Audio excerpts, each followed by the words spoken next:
welcome to a new episode of Carolyn Talks, the podcast slash YouTube channel where I, your host, Carolyn Hines, film critic and journalist, speak to film creatives around the world about their work, the industry, and what inspires them. And today, this is going to be my first interview for my coverage of South by Southwest Film Festival for this year, and I'm very happy to be joined by filmmaker Julie Lunde Lillesæter to talk about her film, An Army of Women. It's a documentary about a group of women who filed a class action lawsuit in Austin against the Austin PD, as well as the district attorney and assistant district attorney of I looked it up, Travis County in Austin, because I actually did some reading on the court cases and stuff. So I think it's very interesting that the film is about this particular court case and who they filed the court case against. So I'm very interested to talk to you about that. So thank you first of all for joining me, Julie. Yay. Thank you so much for having me.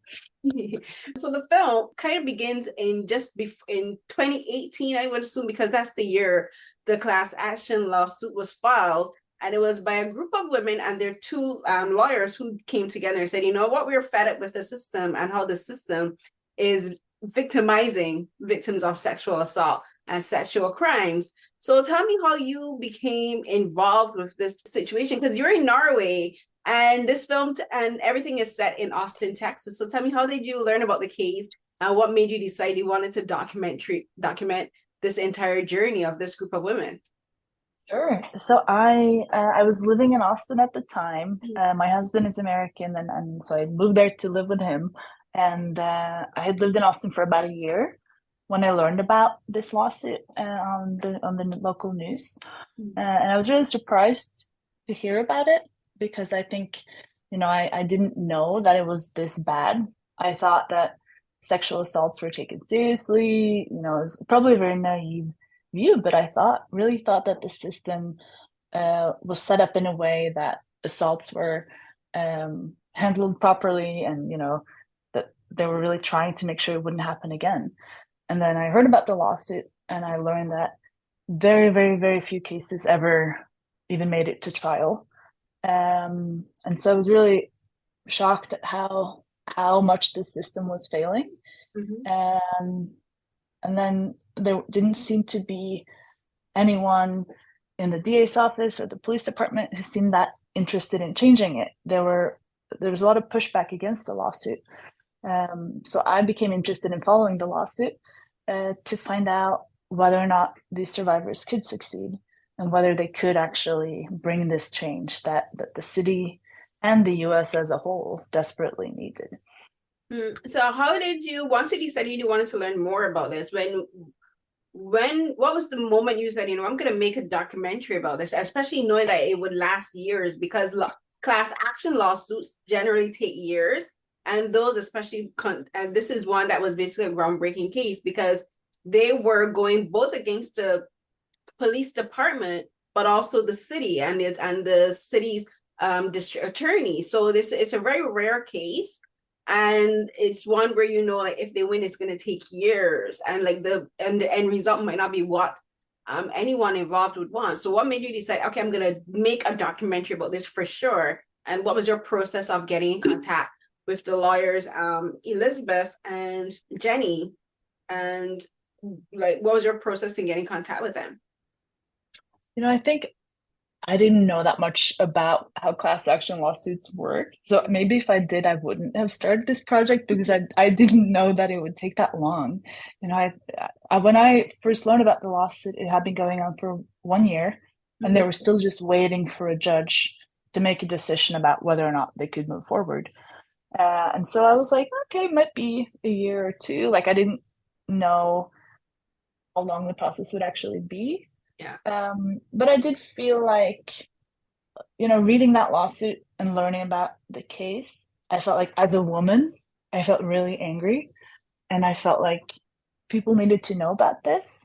I saw that these survivors were really, screaming and trying to get people's attention, and a lot of people weren't listening.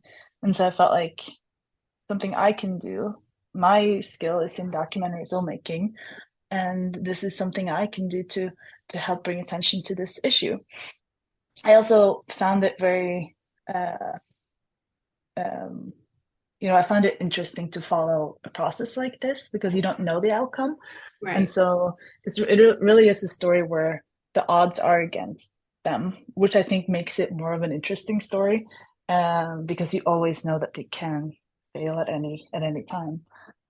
So I reached out to Jenny and Elizabeth, the lawyers, and asked if they wanted to meet with me. And we had a meeting and talked, and I learned about the work that they were doing, and then the work that all of these plaintiffs were doing. And they were the ones that called them, they said there's an army of women here that are working really hard, trying to change things kind of behind the scenes. And so they then introduced me to Marina and Hanna, who became the main protagonist of the film. And when I met them, that's when I realized that, if I can film with these two protagonists and the lawyers, I really do have a really powerful film because they were so interesting people. Yeah, Marina Garrett and Hannah Sanko. So they're the ones who created Amy's Army Initiative, which is to get women and men involved in doing advocacy for sex crimes, but also working with the police departments and the attorneys and the prosecutors and the courts to not only prosecute sexual crimes, but also the process in which they handle them.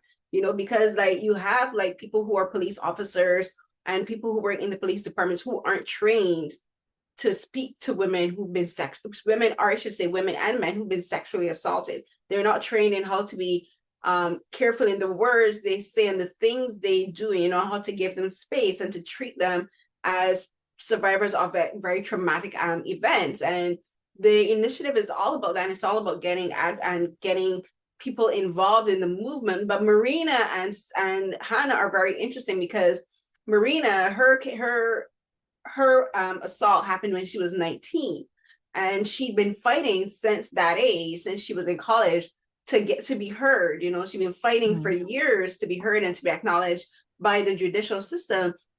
And Hanna was interesting because in the film you introduced the women involved in the class action lawsuit. It's more than 10 women, and you name some of them, and I'll read off some of the names. So like there's Hanna, Angela, Amanda, Kelly, Marina, and one who is Amy Smith, that's the pseudonym that she used because she was worried for her safety and the safety of her family and her daughter. And that's where they got the name of Amy's Army. But I thought Hanna was interesting because she was the one that was considered no name within the lawsuit. She's the one that wasn't named. And I thought it was interesting throughout the film where you see her courage develop and where she became more confident in herself as a woman, but also in the confidence in her I should say her identity as a survivor. And she learned a lot from these women that she interacted with, especially Marina, because Marina was the youngest, but she was so vocal and she really inspired these women. So talk about I want to talk about Amy Smith a little bit, but I want you first to talk about Marina and Hanna and focusing the film on them. Of course, to give space to the other victims, but those were the two main focal points with regards to the victims. Yeah. I think they're a great there's a big contrast between them, which I really liked. I met both of them at the same time, and the differences between them really struck me. Their background is very different, their age is different, and their types of assaults are very different. Marina was, as you said, very outspoken and loud and kind of demanded justice in a way. And she had already been, when I met her, she was 24, so it'd been almost 5 years that she had been advocating and speaking out and really, talking about her very traumatic assault. Whereas Hanna, when I met her, she had been doing advocacy work, but not so much about her own experience. She hadn't really talked about her own assault. And hers was an assault that happened by, she was date raped by a man she went on a date with. And so it was, an acquaintance. And I think the response that she got when she reported that rape from the criminal justice system made her feel like she should, there was nothing there. She should just bury that assault. There was nothing she could do. She shouldn't expect justice. And so I was really interested in the two of them as kind of lead protagonists because Marina was already out there and doing a lot of things. And and with Hanna, I knew that she was not yet a named plaintiff in the lawsuit, but that potentially she could be if it was needed. And so I wanted to kind of see where that went with her. So yeah, so to me, I think they were a really wonderful kind of duo, and they also become close friends towards the end of the film, which is really beautiful. Right. And the differences between the two of them are very stark. As you mentioned, there's like also there's their, I guess you would call them like there's, I don't like using the term status, but like that's how people look at them, because Marina was more working class, whereas for Hanna, she obviously came from a more affluent background. And it shows like how there's certain things that removes all lines of division, and one of these things is sexual assault. Like, doesn't matter what your race is, you know, what your gender is, what your educational or financial background, where you live. Sexual assault is something that can happen to anyone, and it does happen to anyone. And the film, in like, it's not pointed out, but that's something that was occurring to me as I was watching, because all of the women that are interviewed in the film like come from vast walks of life, you know, like none of them look alike. Everyone has very different personalities, everyone has very different physical traits and backgrounds and hobbies and everything. And it shows how pervasive sexual assault is and rape is in not just in North America, but in society. And I'm from the Caribbean, and it's a huge problem in the Caribbean. And it's the same where it's not really prosecuted, you know, because like it's kind of treated I don't like, coming from the Caribbean, I would say like sometimes we don't even name things as sexual assault. You know, you would just say, oh, like this really bad thing happened, and the words like rape or sexual assault and sexual crimes aren't really labeled with these acts, you know. And it's kind of the same where it is in North American society, where like, you know, you would grow up hearing, oh, boys will be boys, you know. Yeah. Like, you know, if a boy does this thing, he likes you, you know. If he shows you that he's mean, he likes you, you know. Like, boys are taught this way, and then girls, we are taught dress a certain way, you know, dress modestly, you know, don't be too coquettish, or don't be too inviting in our speech and the things we say. Don't smile. They tell us to smile so we look like, you know, we are appealing, but then don't smile too much. Don't smile for too long, you know. Don't look at them in the eye for too long, because then that's showing interest. But we're taught on ways to give in to their to patriarchy and to men's dominance, but men aren't taught not to rape, you know. Like they're not taught so right. They're not taught to respect our sexual autonomy. They're not taught to respect us as human beings, as people, you know. The onus is always on women and on the victims to not get raped, instead of telling men, just don't be a rapist, you know, just don't be violent.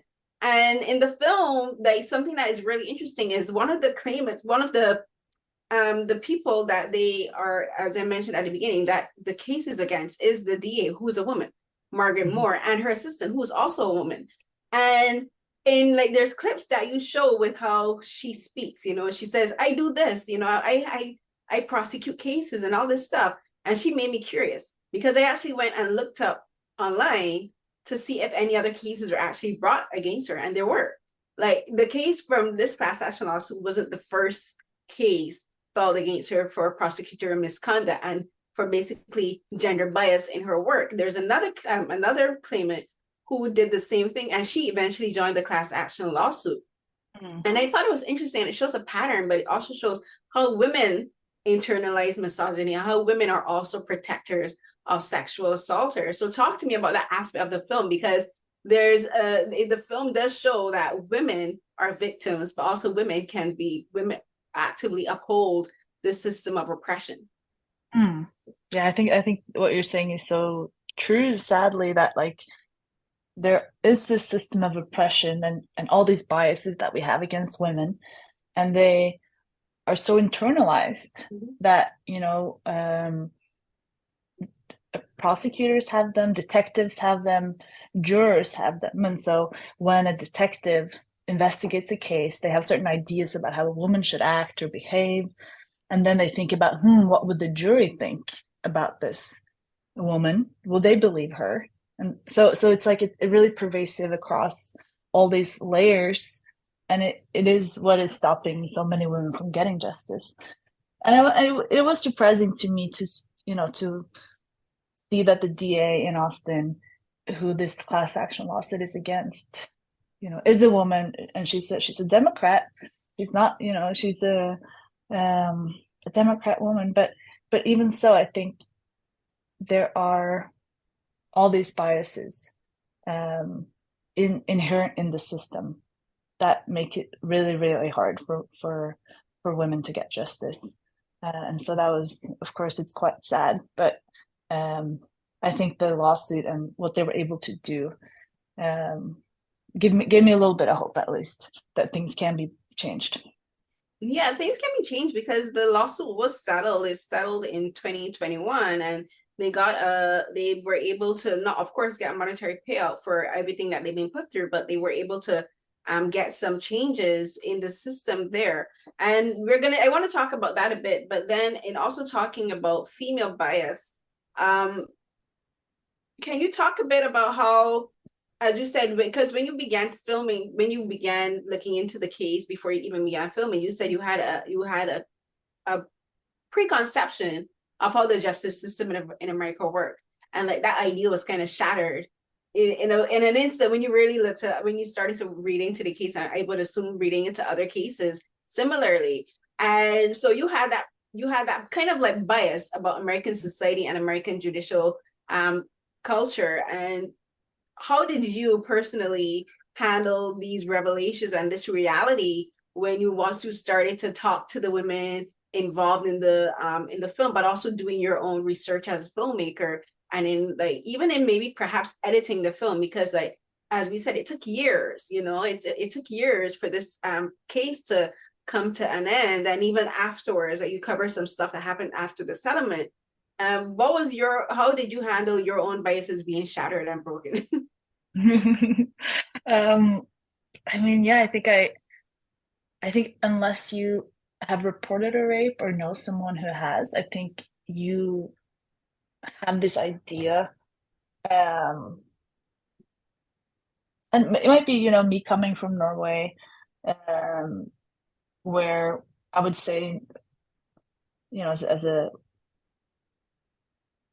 I would say in Norway, like I have sort of like an inherent trust in the police in Norway. And so I had this idea that like the criminal justice system is here to protect us. And then, when I came to Austin and I learned about the lawsuit, and I realized that like it's not really set up to protect women.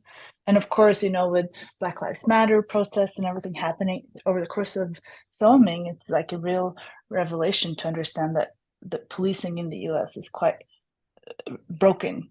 And so that was yeah, I think I used the revelations from reading the lawsuit to kind of fuel my anger as I was making the film, because it was a long process. It was almost 4 years of filming, and so you need something to kind of drive you to get through that. And so I think I used sort of the anger that I felt to push through and to make sure that we got to make this film. And then in editing, I would say that it was important to make sure that viewers, because I think a lot of viewers do not know that this is the reality. So we wanted to make sure that, for when you see this film, you will get upset and shocked at these numbers. But then you will also see that it's possible to do something about it. Yeah, I think the film does serve as as a way of inspiration of showing women and men and victims of sexual assault, but also their supporters, that the process is long and hard and arduous, and it might not be worth it. And whereas getting like the settlement, it was rare. That was the very first time any settlement like that had ever been done in the US. And like, even if the process doesn't end the way you want, the process itself is what matters, because these women grew so much over the course of the case. Like for Marina in particular, she matured so much. She became like, in the beginning of the film, it was so interesting to see how she was like, she had to do this public speech, and she was very nervous and very doubtful of herself, and like she was looking at her phone for her notes and everything, and she was very nervous and she needed a lot of assurance. But by the end of the film, it's like a full 180. She's more self-assured. She has no problem speaking up publicly. She's able to smile, and she's able to like command attention. And like as I mentioned earlier, there was Hanna. She herself, she doubted if she was the right type of victim to be named in the lawsuit. That was one of the reasons she said she didn't want to be named, because she thought she wasn't the right type of victim and that her case didn't qualify, because there are people in the judicial system say, oh, you're not the right type of victim, say, oh, we can't really prosecute your case because you don't really fit these particular check boxes, and that plays on a victim's mind. That played on her mind and made her doubt herself as a person and made her doubt what she experienced, and that in itself is traumatizing, having to look at your experience from the perspective of people who don't understand, and having them say, oh, you're not good enough as a victim, which is insane to say. And so she went through her own evolution. And then I would say the other main character is Amy Smith. That's the pseudonym. And as I was watching, I was wondering, are we going to learn her real name? And then at the end we do. And I thought the way that it's revealed, the way how you chose to reveal it in the film and the way she chose to reveal it is at the city council meeting before the settlement is announced. She's like, my name is Mary Ruth Reyes, like she's reclaiming her name for herself. She's reclaiming her identity. And the reason that really stuck with me is because there's a line early in the film where she says she's tired of being Amy Smith, and she's tired of being known as something that she's not, as being a person that she's not. She's not being recognized, and she doesn't want to continually live under a name that isn't hers. So talk to me about we talked a bit about the maturity and the growth of Marina and Hanna at the beginning, but talk to me about Mary Ruth, because she was interesting, because for almost the entirety of the film, you're showing her painting, and we don't get to see what this painting is until the very end. Whereas for the others, we get to see them doing different things. We get to see them going to meetings. We get to see them going to speaking to the lawyers, speaking at council meetings and going to advocacy town hall meetings and stuff. Whereas for Amy, when she's Amy Smith, we see her painting. So talk to me about that creative choice as a filmmaker, and about choosing to portray her and show that particular element of her side in the film, because I thought it was a really interesting juxtaposition as from a creative perspective. Yeah. So Mary, it took me a while to get in touch with her. When I first started filming with Marina and Hanna, Jenny told me that Amy Smith, the anonymous first plaintiff, the one who was the reason the whole case happened, that she would be interested in meeting with me and was ready, to maybe start thinking about coming forward. But it took a long time. I think it took about a year for my first sort of email interaction with her until we actually met. And she was not comfortable filming so much, and she was not really, doing these public things like Marina and Hanna. She didn't go to these events and speak in public. But what she did do was that she was painting. She painted as a way of kind of processing and like shutting out thoughts, and the way of it's like healing for her. And so she told me, if you want, you can film me paint. That's something that I feel more comfortable with, rather than, going out and doing these things. And so I started filming her painting. And then you sort of see in the film that she gets like a little more involved towards the end. She you see her a little bit at the wedding of the lawyers, and then she joins this Amy's Army campaign with Marina and Hanna. And so I saw that she was getting more and more ready to kind of step out and use her name. And then she does end up revealing her identity at the very last settlement, when the case was finally settled. And so when we were editing the film, I was thinking about how we could show Mary in a way that felt true to who she was. And that could also add a sort of a layer in the film, a more of sort of her art, because her art is really beautiful, and it also does symbolize all the women's fights and processes and healing. And so I really wanted to film her do one painting from start to finish, and use that as a common thread throughout the film. And so I asked her if she would be interested in letting me film one whole art piece being created.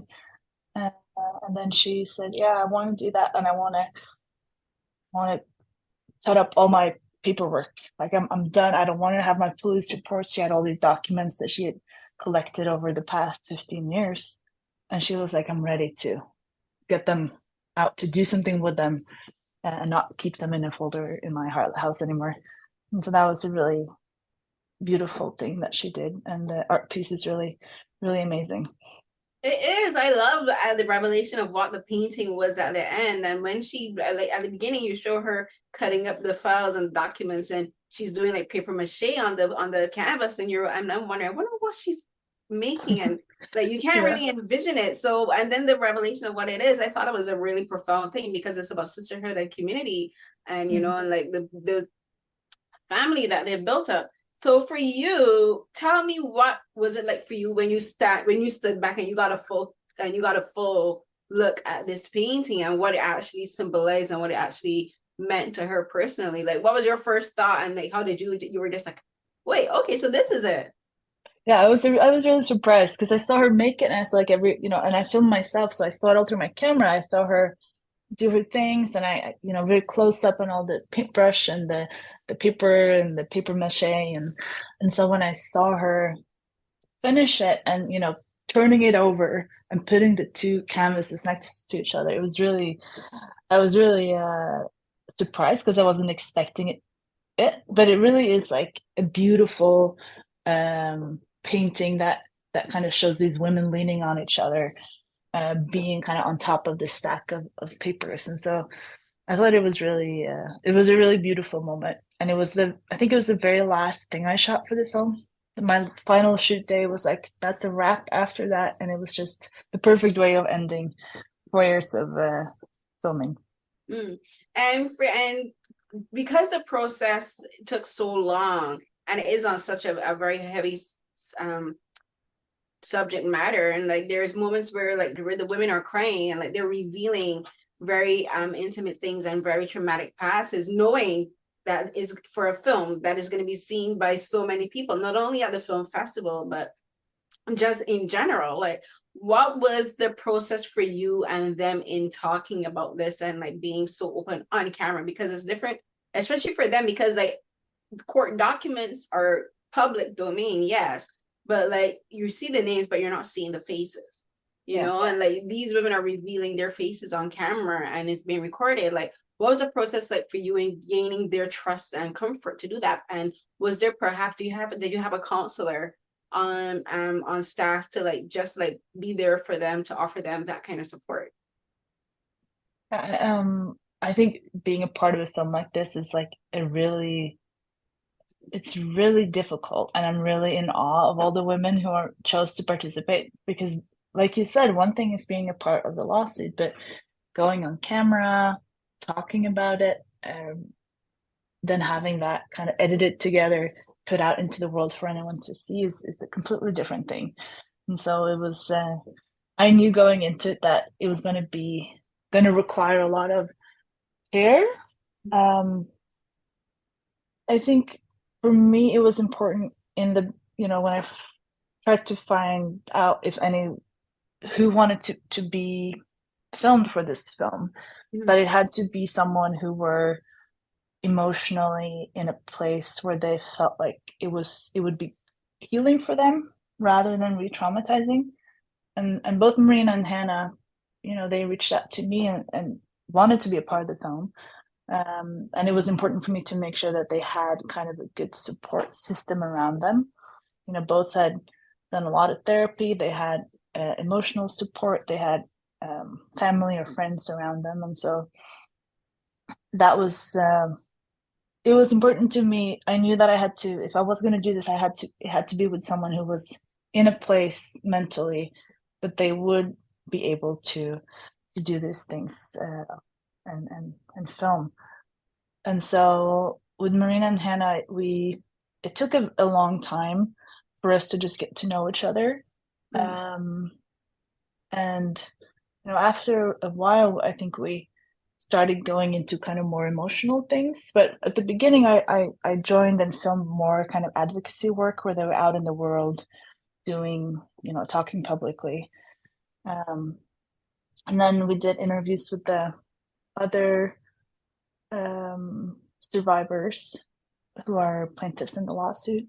And we did offer mental health support if people needed to talk to someone after. But it's an incredibly difficult subject matter. And yeah, it's a fine kind of balance in knowing how to frame questions and what to ask questions about or not. I deliberately never really asked about assaults. Like I didn't ask people to tell me about what happened to them. If people wanted to share, they could. But for me, I wanted the focus to be on their experience with the lawsuit and being a part of the lawsuit and kind of their experience with the system. Yeah, but it requires a lot of care to do a film like this. And so the settlement happened in 2021, and it's now 2024 that the film is showing at South by Southwest. Could you talk about what happened? What took place in the years between? Because I was wondering, like, why this year it was released instead of, say, perhaps 2022 or 2023. Oh, the first settlement was 2021, but the final one was 2022. The one with the police department. Right. So that was sort of the end of it. And then we kept filming and did interviews after with the other plaintiffs and still some, filming with Marina and Hanna and Mary.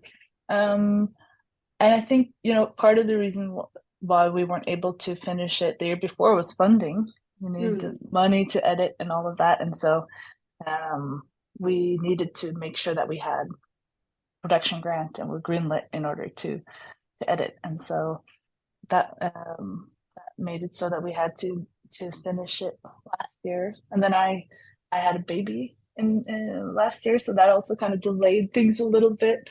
But now we're done and it feels good.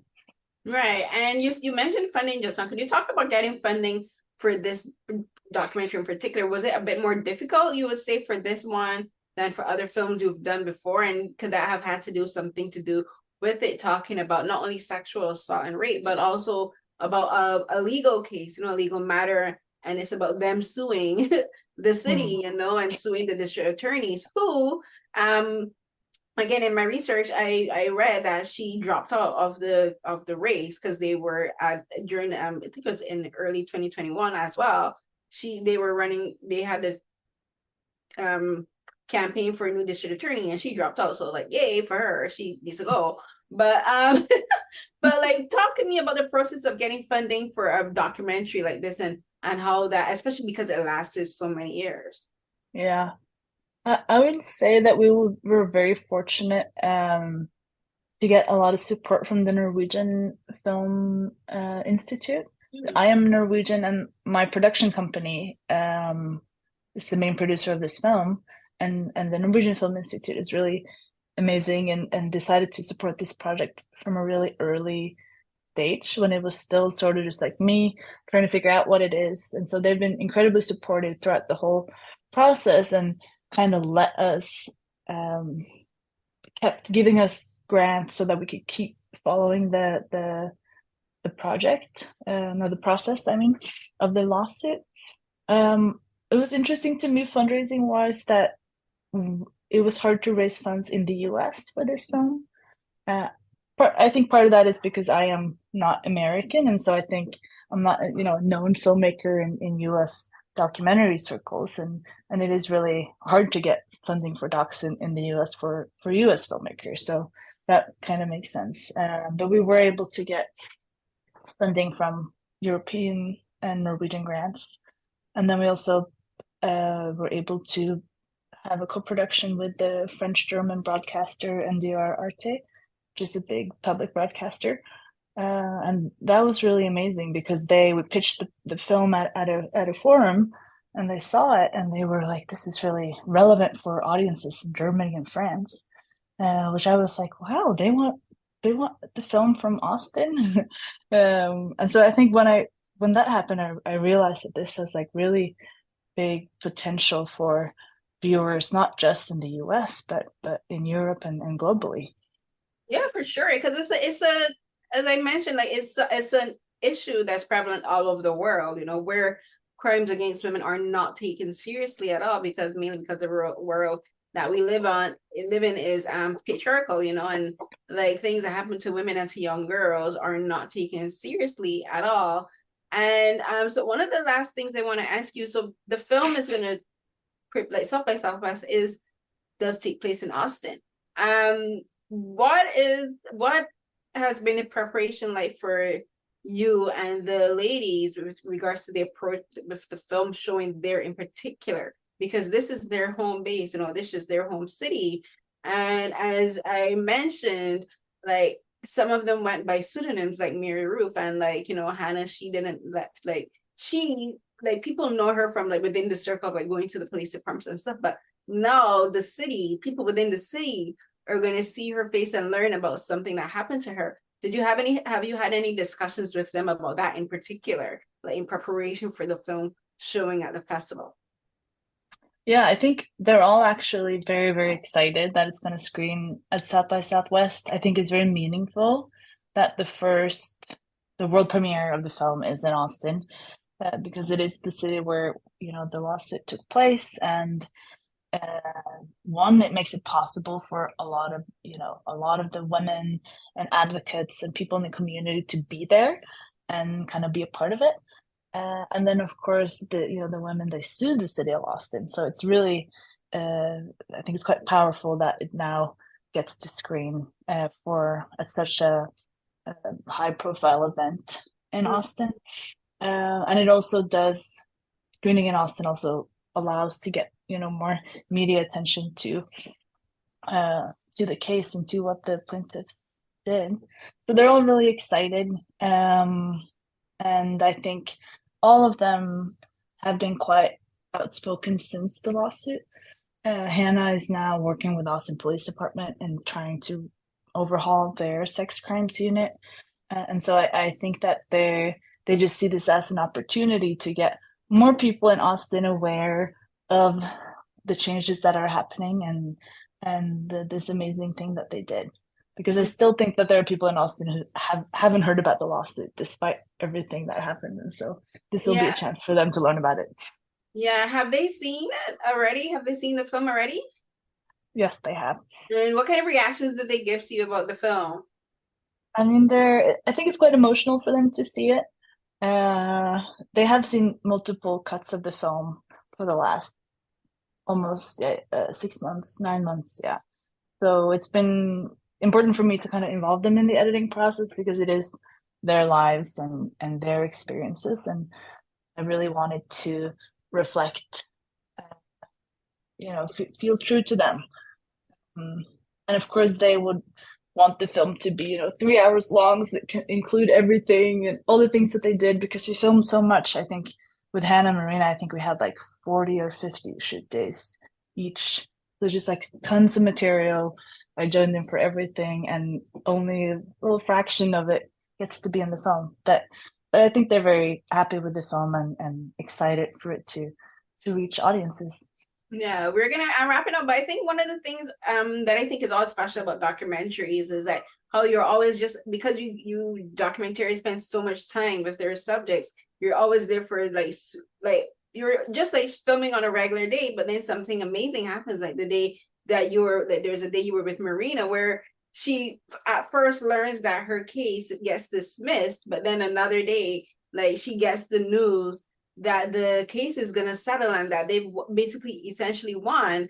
And I just always find it curious that filmmakers and documentarians in particular just get to be there for those very particular moments. So is there any, for my final question I want to ask you, is there anything that perhaps that didn't make it into the film that you'd like to talk about, like a day in particular, or maybe something that someone said that really stuck with you and that really made you really maybe stop and pause and say, wow, it's like a light bulb moment, but just because of timing and everything, you couldn't fit it into the film.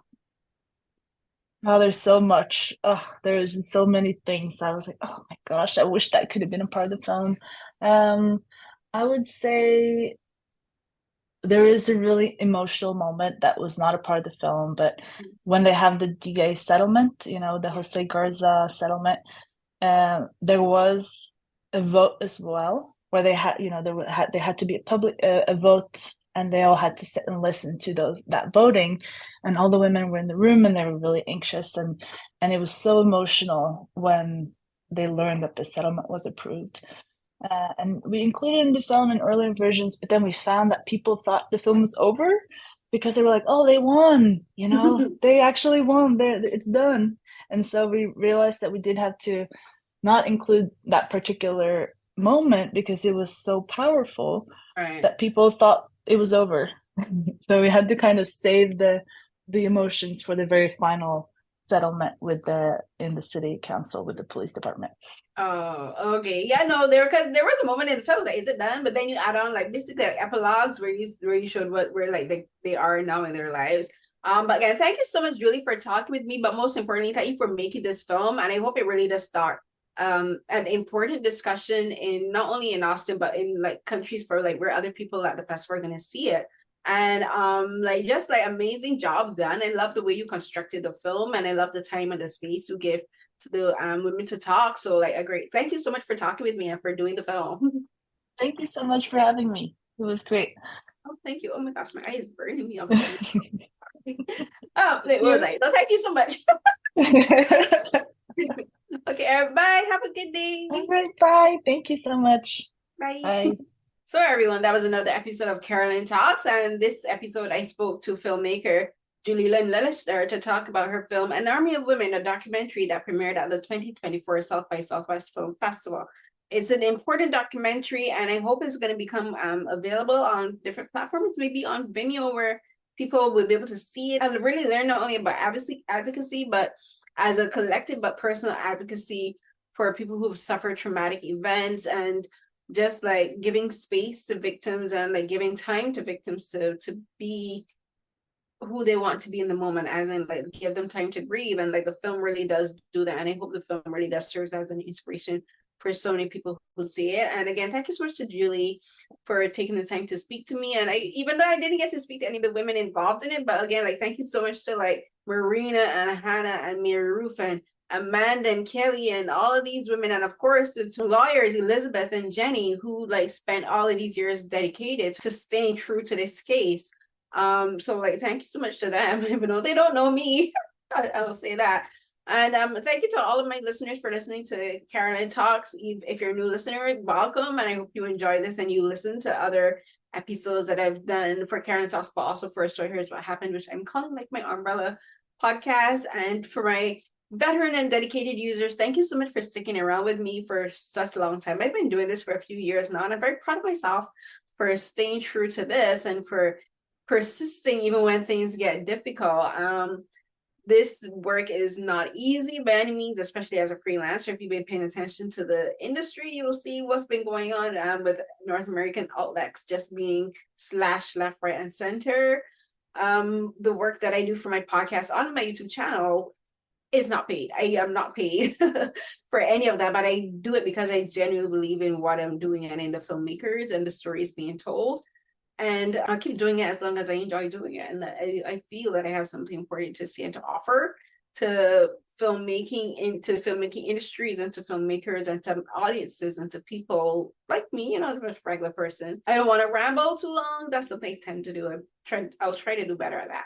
And so you can go on YouTube and find the video version of this on my YouTube channel. That's youtube.com/Carolyn_Hinds. That's HINDS. Find me on Twitter and Instagram at Carrie, CNH12, that's CARIE, CNH12.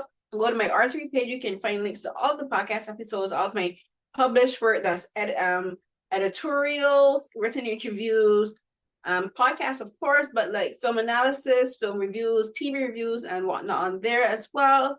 That's r3.com, AUTH or RY.com. All of that's going to be in the description box, as well as a link to my PayPal, because as I mentioned, I'm a freelancer. Things have been very difficult for all of us in the last few years, but especially the last 6 months, beginning with the strikes in Hollywood. It has been very difficult for all of us. And for me, I haven't been getting as much paid commission work as I would like to have, and as I need to survive. So I'll add my PayPal link there if you'd like to donate to the cause. That is Carolyn. It is greatly appreciated. And so I'll end here. So until the next episode of Carolyn Talks, everyone stay safe. Bye.